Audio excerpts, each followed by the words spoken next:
برحب بحضراتكم مرة تانية مشاهدينا على الهواء مباشرة في صباح القاهرة اليوم الثلاث. وزي ما حضراتكم طبعا متابعين منذ أيام عديدة زيارة الرئيس الفرنسي إيمانويل ماكرون، وكمان زيارة ملك الأردن الملك عبد الله لمصر. وطبعا زيارة الرئيس الفرنسي كان ليها معاني كتيرة جدا، كانت زيارة مهمة، وشفنا وتابعنا على السوشيال ميديا الرئيس الفرنسي وهو بيتجول في شوارع القاهرة وفي القاهرة التاريخية خاصة، وكانت زيارة مهمة جدا. هنعرف أكتر التفاصيل عن هذه الزيارة والعلاقات الثنائية ما بين البلدين مع ضيفنا اللي بيشرفنا النهارده في استوديو صباح القاهره، مع الاستاذ ايمن غازي الكاتب الصحفي. استاذ ايمن، الحقيقه موضوع زياره رئيس فرنسا لمصر في الوقت ده مهم جدا طبعا.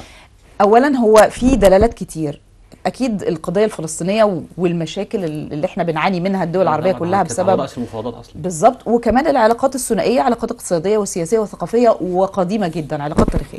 خلينا الاول نتكلم على الزياره نفسها، حضرتك شايفها ازاي؟ لا، انا من وجهه نظري الشخصيه ان دي انجح زياره في خلال 20 سنه الاخيره. من الزيارات الناجحه جدا لصالح مصر. وحتى سياده الرئيس نفسه كان يعني البهجه كانت واضحه ان هو يعني موجود على الارض المصريه. البهجه جايه من ان في دعم شعبي ودعم كامل من الاصطفاف الوطني حوالينه. طبعا بعد القرار الشجاع اللي اتاخد في خلال الفتره اللي فاتت لا للتهجير. طبعا مش عايز اقول ان مصر واقفه لوحدها، هي مصر دايما صاحبه راي وصاحبه دور وصاحبه قضيه. صاحبه راي لما بتطرح فيما يخص قضيه لا للتهجير، صاحبه دور ان هي على مدار تاريخ اكتر دوله قدمت شهداء، اكتر دوله قدمت دعم للقضيه الفلسطينيه، صحيح. اكتر تشوف حاله من 1948 لحد النهارده.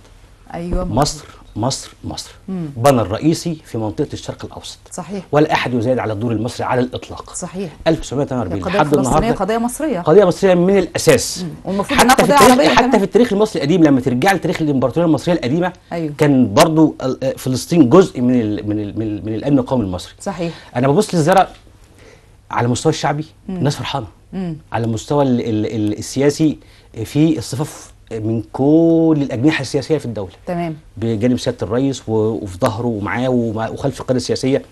على المستوى الامني دي رساله طبعا رساله واضحه للجميع ان مصر هي صاحبه الكلمه العليا في المنطقه العربيه ومنطقه الشرق الاوسط. وده كلام مش ان انا مصري وبجامل البلد، لا ده حقيقه، صحيح. والتاريخ بيقول كده.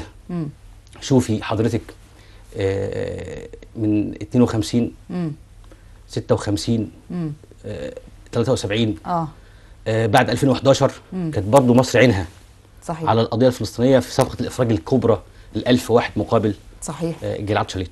لو نفتكر طبعا ده مصر ودور مصر وده خلي برضه بيقول حاجه ثانيه، ان مصر طوال حياتها وطوال عمرها التاريخي اللي ما قبل التاريخ وما بعد التاريخ ومنذ بدء الكلمه حتى الان هي صاحبه دور، صحيح. ودورها لا يمكن ان يزايد عليه احد على الاطلاق. واعتقد لك يعني كلامنا كاعلام وكلام الشعب وكلام المجتمع الدولي خير دليل على قوه مصر ودورها ومؤسساتها. وده كمان بيأكد على شيء كمان يعني اكثر اهميه، ان مصر دوله مؤسسات، صحيح. فكره ان مصر دوله مؤسسات، يعني شفت امبارح حضرتك لما تلاقي سياده الرئيس موجود في جمعيه رجال الاعمال الفرنسيه المصريه، تمام، كم الحفاوه، كم الاستقبال،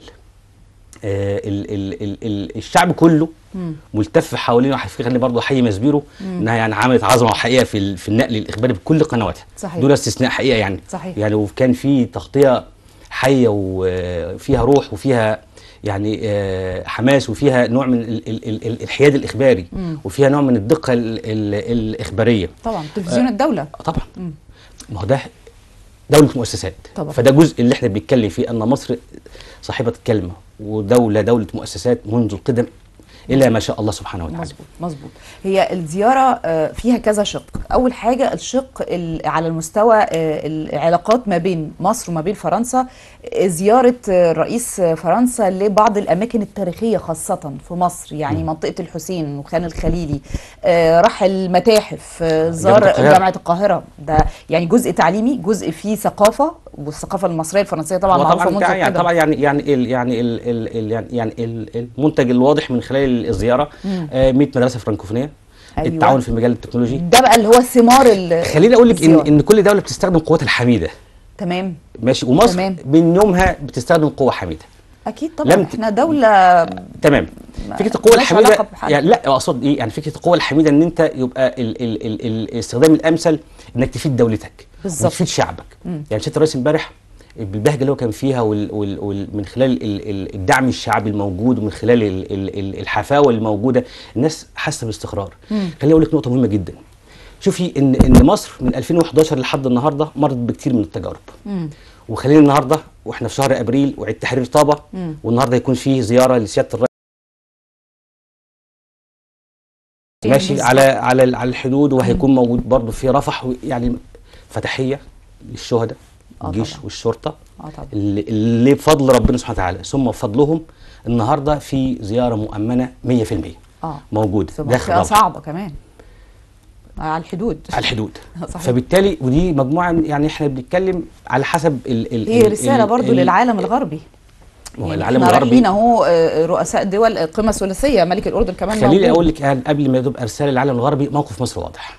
طبعا كلمه سياده الرئيس الواضحه الرئيسيه تعبر عن الدوله المصريه وعن مؤسساتها وعن الدعم الشعبي ايضا لهذه الكلمه. تمام. فكره انه الخطه المصريه انتقلت فيما بعد الى خطه عربيه. طبعا الجانب الامريكي على مضض حتى الان وبيعيد ويزيد في نفس الكلام، ولكن النهارده في اتجاه تاني خالص، اتجاه دولي. ايه الاتجاه الدولي؟ هي مصر جزء من دول حوض البحر المتوسط، واوروبا طبعا وفرنسا بتمثل النهارده اللاعب الابرز داخل الاتحاد الاوروبي مقابل الجانب الامريكي. تمام. المكالمه اللي حصلت صحيح الكل اشاد بيها والكل شايف ايه اللي حصل، الكل شايف ايه اللي تم. المكالمه ما بين مصر وفرنسا والاردن مع سياده الرئيس مع الرئيس الامريكي ومع الرئيس مانويل ماكرون وفرنسا ومع الملك عبد الله ملك الاردن. الفكره ان يكون في دعم اوروبي جاي لمصر على ارض مصر، مش احنا اللي رحنا. ايوه بالظبط، هو اللي جاي بالزبط. احنا ما رحناش. تمام. وخليني اقول لك برضو يعني الحاقا بهذه المساله، سياده الرئيس لما كان في فرنسا كانت الصحف الفرنسيه قالت بعض المقتطفات مهمه جدا. انه لاول مره في تاريخ فرنسا الحديث يتم استقبال رئيس مصر بحوالي 3000 واحد من خياله. فده كان نوع من التقدير لشخص الرئيس. طبعا بس فرنسا طول عمرها مع مصر كده، يعني انا بتكلم في فكره ده حقيقه ده حقيقه بس في زياده، يعني انا بتكلم بزياده بزياده. حتى شوفي يعني يعني نص الكلمات اللي خارجه من سياده الرئيس بيقول مدى الثقه ايوه مظبوط المتبادله بيني وبين الرئيس ماكرون. ده بيتقال على الملأ. تمام. في مجموعه من الرسائل ان في دعم دولي للجانب المصري، وده طلع حتى للعلن ان هناك دعم دولي ودعم اوروبي ودعم فرنسي للخطه المصريه التي انتقلت فيما بعد بقت اسمها الخطه العربيه لاعمار غزه. تمام. احنا ده النهارده على المحك. ايه المحك؟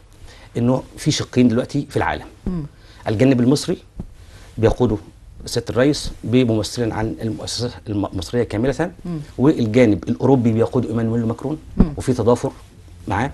طبعا الجانب الاردني من وقت ما كان في اللقاء الشهير مع الرئيس ترامب موجود في البيت الابيض قال احنا بننتظر ما يخرج عن مصر وما يصدر عن مصر صح هو اللي هنقدر نمشي عليه هيتم تطبيقه على ارض الواقع. مصر بالاخر يعني وانا بقول لحضرتك ان اجلا وان عاجلا مصر ستدخل وستقوم باعمار غزه باذن الله باذن الله. طبعا هو يعني بيتمنى كمان ان حتى ان اللي خربها يشارك في الاعمار، يعني الولايات المتحده الامريكيه والغرب اللي بيساعد. خليني ارجع للقمه العربيه اللي سياده الرئيس كان استضافها في خلال يعني الايام الاخيره، وطبعا كان فيها كل ممثلين الدول العربيه. ماشي. وكان طبعا كان في كلام على لسان وزير خارجيتنا الدكتور بدر عبد العاطي، قال ان في ركام موجود حوالي 40 مليون طن، وفي حوالي 52 مليون طن برضه. ده مقدور يقدر من خلال الشركات المصريه، من خلال البنيه العظيمه اللي الدور اللي قامت بيه الشركات المصريه في عمليه التعمير واعاده البنيه التحتيه المصريه في ال10 سنين الاخيره من 2015 لحد النهارده. ده اعتقد يبقى فيه يعني نوع من انواع الخبره العظيمه جدا ان احنا نقدر. حتى كانت الورقه المصريه قالت ان احنا ممكن ننجز عمليه الاعمار في خلال 3 سنين. تمام. هم طبعا ترامب كان بيتكلم على فكره اللي هي ال10 سنين والكلام يعني الفضفاض ده كله. احنا النهارده قدام مرحله تاريخيه مفصليه لسبب واحد بسيط. مصر مؤمنه منذ قدم الازل تمام. انه يعني حسن الجيره وحسن العلاقات في محيطها العربي، محيطها الاقليمي، ومحيطها الاسلامي، ومحيطها الافريقي، ومحيطها الدولي. كويس. وده ورقه واضحه للجميع. تمام. واعتقد كل التصرفات المصريه لحد النهارده الحمد لله واضحه امام الجميع. صحيح.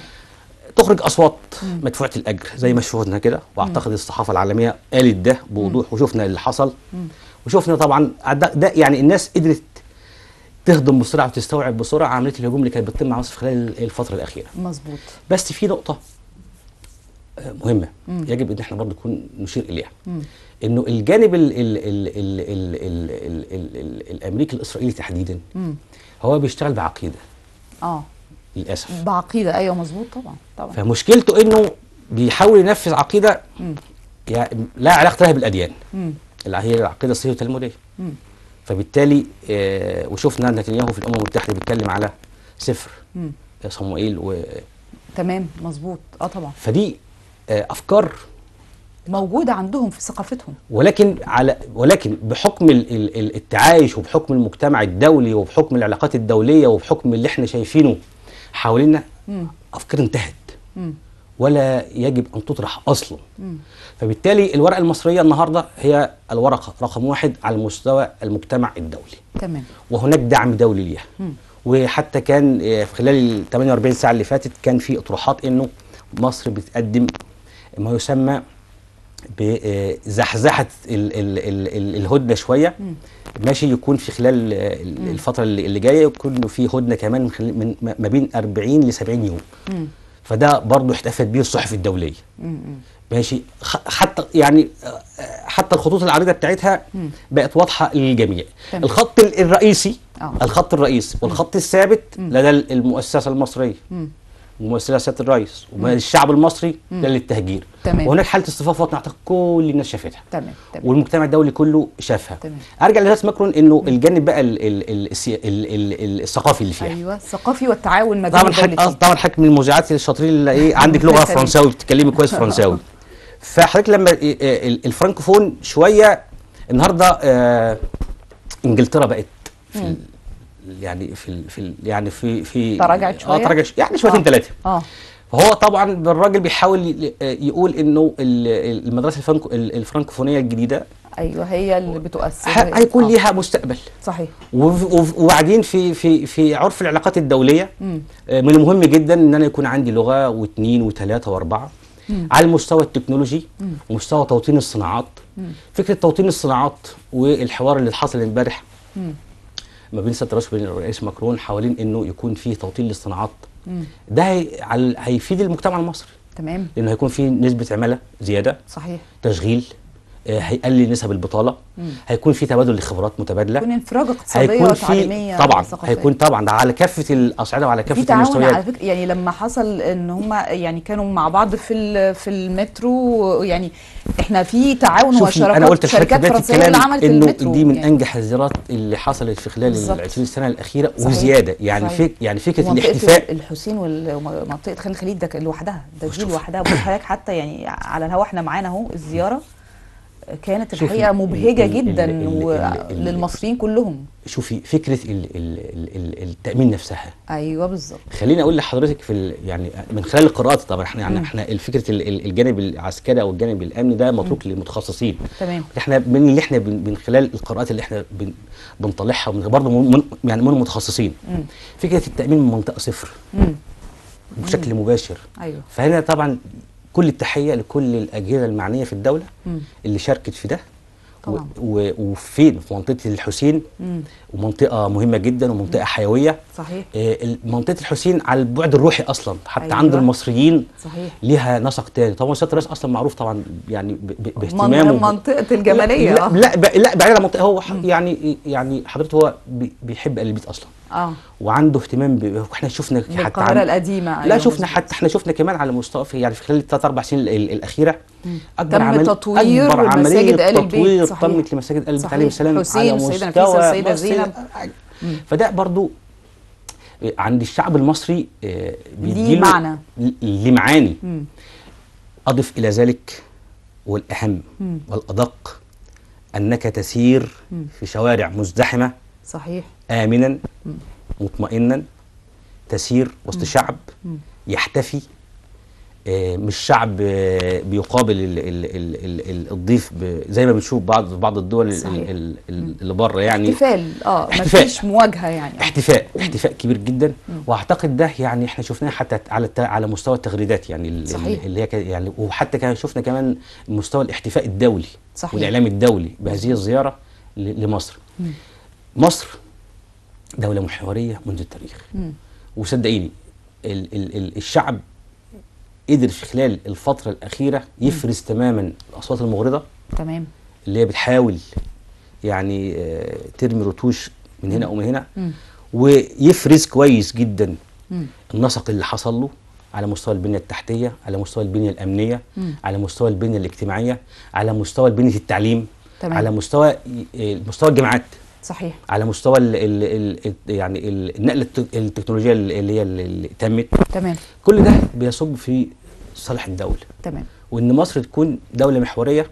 هي طول عمرها دوله محوريه، ولكن فكره ان مصر يكون لها الكلمه العليا، اعتقد ده احنا شايفينه واقع عيان. وهرجع واقول برضو انه في اول خطاب للرئيس فتح السيسي ربنا يديله الصحه في الجمعيه العموميه للامم المتحده في 2014 في شهر سبتمبر، ما تحيا مصر تحيا مصر تحيا مصر، كان قدام عينه قدام بصره ان هناك مستقبل جاي، وان عارف انه في مناوشات هتتم في خلال العقد اللي جاي، او اللي احنا كنا فيه تقريبا من 2015 لحد النهارده، عقد كامل من الزمن. ايوه، فدي رؤيه استراتيجيه واضحه بتقول ان مصر حاضره قويه، شايفه من بعيد، تمام، ايه اللي هيتم، ايه اللي هيجرى، تمام. وفي نفس الوقت خلي بال حضرتك، شوف انت الحدود حوالينا عامله ازاي، وشوف الدنيا حوالينا عامله ازاي، ولكن بفضل ربنا سبحانه وتعالى وفضل رجال اخلصوا لله ولبلدهم مصر، رئيسهم رئيس عبد الفتاح السيسي، تمام. مصر النهارده الحمد لله بتقف مرفوعه هامتها. تمام. الزياره اللي احنا برضو شايفينها دلوقتي على الهواء مباشره اللي هي زياره خان الخليلي ومنطقه الحسين، الزياره اللي بصي انا اقول لك طيب دي هتعمل ايه في السياحه؟ لا انا بصي، هم زيارتين، زياره على البعد والمتاحف برضه طب بالظبط كده، يعني الجانب اللي هو القديم خان الخليلي، ثم منطقه سيدنا الحسين نفسه على البعد الديني وعلى البعد الثقافي، ثم زياره المتحف الكبير. اعتقد دعايه متحف الحضارات اعتقد برضه المتحف الكبير المتحف الكبير ماشي. الصوره الشهيره اللي رسم مكتوب جنب تمثال الملك رمسيس، والملك رمسيس ليه دلاله اصلا طبعا، يعني من اشهر الملوك مصر القديمه، تمام. فبالتالي هيكون في نقله كبيره جدا خلال الفتره اللي جايه ان شاء الله، واعتقد الاستثمار هيكون يعني في خلال ايام قليله جدا طبعا، يعني بعد شهر 5 اللي جاي مايو هيكون في الاجازات على يعني، والناس هتنزل زي ما بنشوف طبعا. احنا بس نستثمر ده اكتر، ونستثمر ده بشكل افضل من خلال وزاره الاثار. يعني اعتقد الحاله اللي الشعب حاسس بيها، وعلى مستوى الاعلام، على مستوى الشعب، على مستوى الناس المواطن في الشارع، واضحه للجميع. فدي حاله استثنائيه حقيقه. صحيح صحيح. هي زياره فعلا زي ما حضرتك قلت استثنائيه، وزياره مهمه جدا وليها دلالات كتيره قوي، من اهم الزيارات في الفتره الاخيره، حقيقة. لان هي كانت شامله، وحتى وزيارته لجامعه القاهره برضو، يعني اعتقد ان دي لوحدها من اعرق الجامعات على مستوى العالم بالظبط. وحتى يعني حتى انا هنقلك كمان حتى على المستوى الشعبي. المستوى الشعبي الناس بتقارن ما بين زياره اوباما وزياره الرئيس ماكرون. لسه هذكر الرئيس يعني الامريكي يعني الاسبق اوباما. هنا في زياره بتقول اهلا بالخير، وفي زياره ثانيه كانت فيها قلق. لا احنا بعدها حصل يعني تطورات كتير جدا في منطقه الشرق الاوسط. طبعا مشاكل سوريا كانت ايام الرئيس الامريكي باراك اوباما بالظبط كده. وبعديها 2011 اللي احنا تعرضنا له من يعني امور، والحمد لله الدوله قدرت في خلال وقت وجيز جدا انها يعني تستفيق بشكل كبير جدا. وده برضه حضرتك يعني ده بيدل على ان مصر دوله مؤسسات. مصر فكره ان الدوله تكون دوله مؤسسات، دوله مرموقه في مجتمع دولي بيعج بالصراعات ويعج بالمناوشات، ومنطقه ملتهبه جدا. صحيح صحيح. طيب حضرتك متوقع ايه من القمه الثلاثيه ما بين مصر وفرنسا والاردن؟ وتاثيرها على القضيه الفلسطينيه، مع كمان الاتصال الهاتفي اللي حصل مع الرئيس الامريكي دونالد ترامب. يعني كمان المظاهرات اللي حصلت في الولايات المتحده الامريكيه في ولايات كتير في نفس الوقت، تقريبا حوالي 1500 مظاهره، وفي ولايه كاليفورنيا كمان الموضوع بيتطور. وحاجه كاليفورنيا اصلا خلاص الراجل قال هي عاوزه تنفصل بره الولايات المتحده الامريكيه. بره مساله. ازاي؟ بص خليني اقول لحضرتك ان انا مش عايز اطرح اطروحه، لان هو كمان بدا قد تكون وسياساته حتى اقتصاديا ان هو بدا خلاص عاوز ينفصل عن العالم.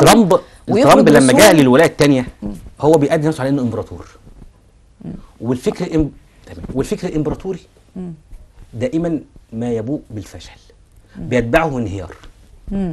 يعني مش عايز او ديكتاتوري يعني لا في قراراته. لا انا بتكلم هو الراجل بيقدم عايز يعمل امباير، يعني امبراطوريه الامريكيه. فهو ده اللي في خياله.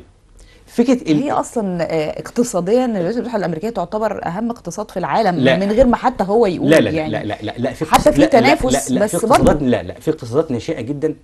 ايوه يعني اقول لحضرتك الحقيقه، شوفي شئنا ام ابينا الاقتصاد الامريكي من اقوى الاقتصادات في العالم. شوفي في النهايه يعني هو مش محتاج يعمل اللي هو بيعمله ده. لا هو الراجل عنده مجموعه من الافكار بيحاول يطبقها، بيحاول يطرح نفسه بشكل مختلف خالص. ما يطرح نفسه حد جه جنبه.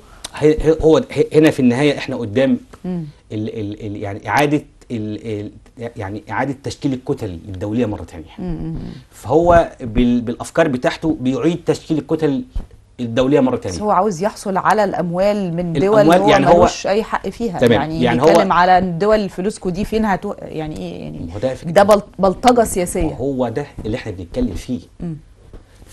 طب بص حضرتك قارني ده بالموقف المصري. لا هو مفيش مقارنه طبعا، يعني لان اصل الولايات المتحده الامريكيه دي انا بتكلم في نقطه ثانيه اللي هي فكره ايه؟ ان هناك دوله قويه اسمها مصر، ودوله رشيده في ارائها اسمها مصر، ودوله حره في ارائها اسمها مصر. شوفي الندوه التثقيفيه اللي كان فيها سياده الرئيس كان فيها العرض المسرحي اللي اتختم بكلمه مهمه جدا. مصر دوله حره ذات سياده مستقله. البانر ده في تاريخ مصر ده عقيدتها. تمام مظبوط. في تاريخها على مدى العقود الحاليه والقادمه وما سبقها ايضا. تمام. انا بحاول اعمل عمليه مقاربه ما بين الافكار اللي بتطرح من الجانب الامريكي والجانب الاسرائيلي تحديدا. الجانب الاسرائيلي شكته مصر. خلينا نكون واضحين. طبعا. وخلاص على المستوى الشعبي معروف. طبعا هو عنده مشكله مع مصر. عنده مشكله عميقه ان مصر دوله قويه. مصر دوله مع انهم على سينا من الاخر، ما احنا كلنا عارفين كده. يعني الموضوع ملهوش مش محتاج بدون مواربه. والزياره النهارده اللي هي النهارده هتتم ما بين سياده الرئيس والرئيس ماكرون لرفح وسينا على الحدود. يعني هي تحمل كثير من رسائل. اولها اللي شفناه الاول طبعا كان تكريم الشهداء والمصابين في حفله عيد الفطر المبارك. فبالتالي نوجه كل التحيه للشهداء من الجيش والشرطه اللي كانوا موجودين في العمليه نسر واحد الى العمليه الشامله سينا 2018. ده كله مفردات موجوده على الارض. الجانب الثاني شايفها بعينيه. الجانب الثاني شايفها بعينيه ومدرك ما هي مصر ومن هي مصر وقيمه الدوله المصريه وقيمه المؤسسه الوطنيه العسكريه في مصر. المجتمع الدولي اصبح متغير. تمام. ما بقاش على طب طالما اصبح متغير ليه ما بيقفوش ضد اسرائيل وما تنتهكوه؟ لانه لسه فكره ان هو بدا يعني ياخد الصدمات. بس احنا بقى لنا فتره كبيره، ده احنا في سنه وشويه وتم الاباده يعني لمدينه كامله او دوله كامله. تمام. ما هو عشان احنا هنا مصر كدوله فاهمه وقيادتها واعيه. بنتكلم على الغرب، العالم حضرتك بتقول واحده ده نسق. ايوه. الجانب الدوله او المجتمع الغربي لسه النسق الفهم ده ما وصلوش. بدا يستفيق من بعد موضوع القرارات الجمركيه، وبعد ما لقى انه الموضوع هيأثر عليه فبالتالي بدأ ياخد. يعني حضرتك تقصد انه العالم الغربي طالما الموضوع ما بيجيش جنبه او مش مؤثر عليه بيبقى ساكت، لكن يعني بمجرد ما يبدأ يتأثر بيبدأ يتحرك. يعني هو بدأ يحس انه في خطر عليه، بدليل ان النهارده ان سياسات الراجل ده غريبة جدا الرئيس الامريكي. طب لا تعالى بقى انت يعني احنا النهارده ترامب في شهر مارس اللي فات عمل نوع من انواع الضغط على شركه ابل. بدون ذكر اي اسم. لا ما اقصدش يعني على احدى الشركات ايا كان. فبالتالي كان في خسائر لشركات كتير امريكيه. لا ده هو اجبرها. لا ده لا ده هو اجبرها بعد موضوع رفض فرض الرسوم الجمركيه. لا ده هو اجبرها انها تنقل منشاتها ومعداتها واستثماراتها من الصين ليه. هو طبعا هقول لحضرتك حاجه، الصين اصلها برضه العماله فيها. هو بيتكلم يعني في مليارات. مش بيتكلم في ارقام. هم خسروا كذا تريليون في 3 ساعات. خلينا بس نرجع عشان ايه يعني نرجع للي احنا فيه النهارده. احنا النهارده مصر بتقود. ما هو اصل ليه احنا بنتكلم على الولايات المتحده الامريكيه؟ لان من الاخر لولا الولايات المتحده الامريكيه اسرائيل ما كانتش هتقدر تعمل ده كله. هي محميه بامريكا وحاملات الطائرات اللي موجوده في البحر الاحمر ولولا مصر ولولا مصر كان الجانب الامريكي والاسرائيلي تمادى.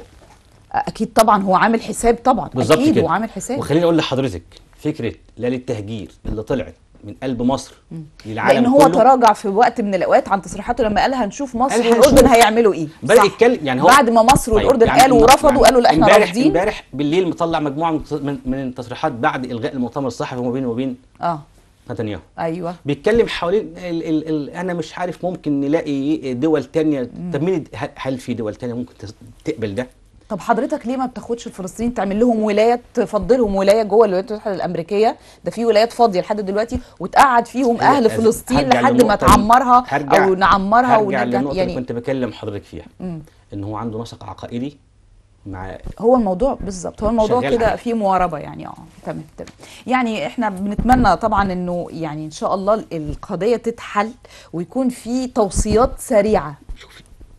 أكيد جملة وتفصيلا الكلمة العليا على كل مصر بإذن الله وتفصيلا بإذن الله. القرار المصري والرؤية المصرية ستطبق صحيح إن عاجلا وإن آجلا باذن الله باذن الله يا رب. بس الزياره ان شاء الله دي تكون مثمره. توصيات ان احنا هتاثر علينا في الاقتصاد، هيكون في جذب استثمارات فرنسيه اكتر كمان. يعني اعتقد اللي حصل امبارح في القرارات والبروتوكولات اللي تمت في منتدى جمعيه رجال الاعمال واضحه باذن الله. وكل مصر هتستفيد منها كويس جدا باذن الله على المستوى المحلي او يعني مستوى مصر وكمان مستوى الاقليمي ما بين الدول العربيه وما بين كمان فرنسا. اصلها كمان ليها ارتباطات وثيقه وعلاقات تاريخيه بالدول العربيه كلها. لا مصر والدول كمان الافريقيه خلي بالك كمان والدول الافريقيه طبعا يعني وقت كانت محتلاها بشكل كبير يعني فبالتالي هي بس فرنسا مش من الدول اللي بتحتل بس يعني بتحتل كمان ثقافيا. هي النهارده فرنسا بتحاول تقدم نفسها انها صديق. ايوه بالظبط مش محارب. بالظبط.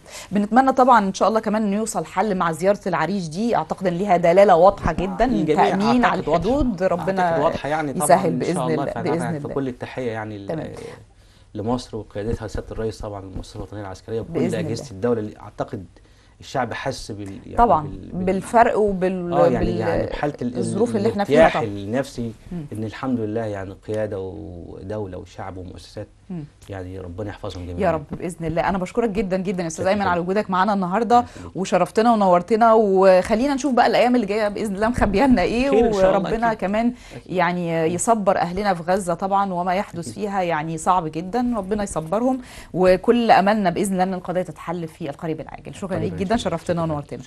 مشاهدينا دي كانت اخر فقره لينا النهارده في حلقتنا من صباح القاهره. بنتمنى ان كل اللي قدمناه يكون نال اعجاب حضراتكم. انتظرونا الاسبوع المقبل في فقرات جديده والى اللقاء.